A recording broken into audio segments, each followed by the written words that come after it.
What is temptation? And what is sin?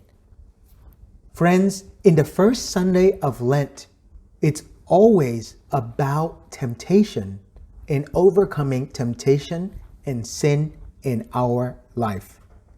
And so then what is temptation? Well, to answer it simply, temptation is an enticement to sin.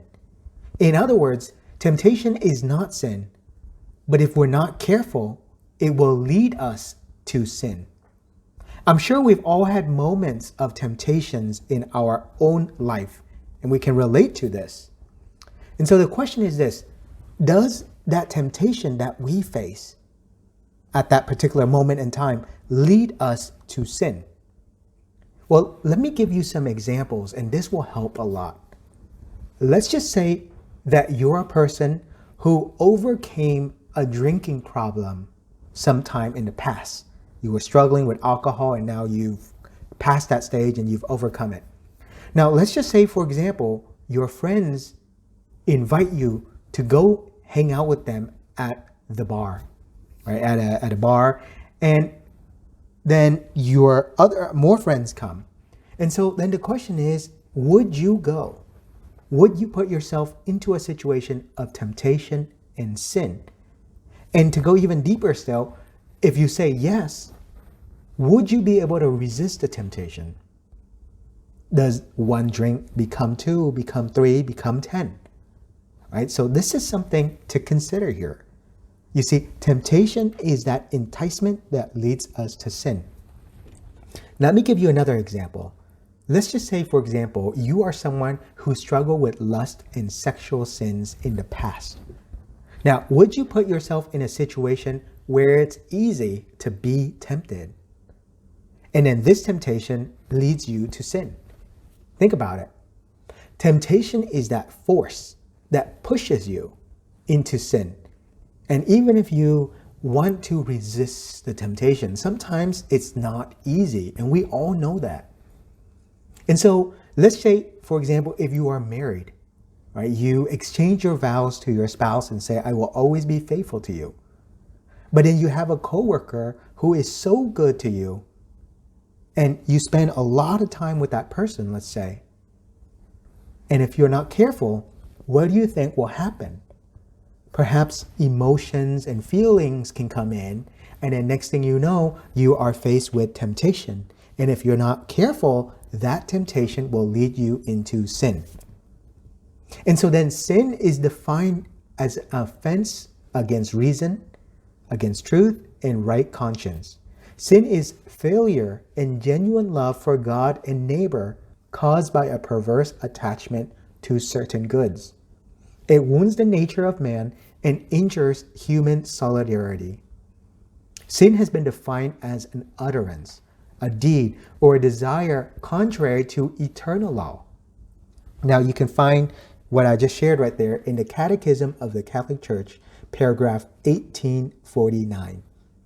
And so to phrase it simply, sin is anything that goes against God's law. Or to be even more specific, it's an immoral act that goes against the rules which God gave to us. So then, to put all of this together and to see how the dynamics of sin and temptation works, let me offer you a good example of how all of this works. So you've probably have been fishing before, right? Have gone fishing before? Or at least you've seen a fishing rod with a fishing hook. Now imagine this. Let's say you're going fishing, and all you do is you take the hook and you throw it into the water without any bait. What do you think your chances of catching fish? Well, it's probably pretty low. You might be lucky, you might be able to catch something, but it's not all that easy, right? But then consider this. Let's just say you decide to put bait on the hook and then throw it into the water. Well, what happens? The fish sees the bait, but it does not see the hook that is hidden behind the bait. And when the fish sees that bait, which is so enticing, what happens? Well, the fish bites the bait, right? Thinking that it has received free food. It sees the bait, and so it comes and bites it. But it does not see the hook that is behind the bait. And then what happens? The fish then becomes the food. And, if you look at this description, it's very beautiful because temptation works the same way. We look at the temptation, it's so enticing, feels like it's so good. But then when we fall into sin, it leads us into a lot of pain, right? A lot of pain, a lot of suffering. And so in the first Sunday of Lent, the gospel reading is all about temptation. And in this Sunday in particular, the first Sunday of Lent in year B from the Gospel of St. Mark, we hear about Jesus going into the desert and being tempted by Satan. In other words, Jesus is struggling, right? Facing temptation as well, but he's able to resist it. Notice. And as you see here in other gospel passages, it's even more specific on what the temptations are exactly. And so clearly temptation exists. It's all around us. And if we're not careful, it will lead us to sin. And so how do you overcome temptations in your own personal life? Well, there are many different ways, but here I'd like to offer you three practical ways that you can overcome temptation in your life. And clearly, this is not an exhaustive list by any means. However, there are some practical ideas that will help. Number one, understand what temptation is all about.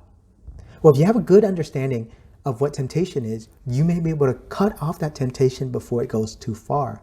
And in order to do that, you need to know your own personal weaknesses. You see, each one of us, we all have our own weakness. For one person, it might be eating. For one person, it might be drinking. For another person, it might be sexual desires, etc., etc. Remember some of the examples I shared earlier? Well, if you're thinking and dwelling on that temptation, if you're not careful, it will lead you to sin. So cut off that temptation, right? Understand what temptation is and understand your weaknesses.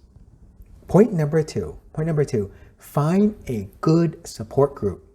You see, as humans, we all rely on each other for support. This includes emotional support.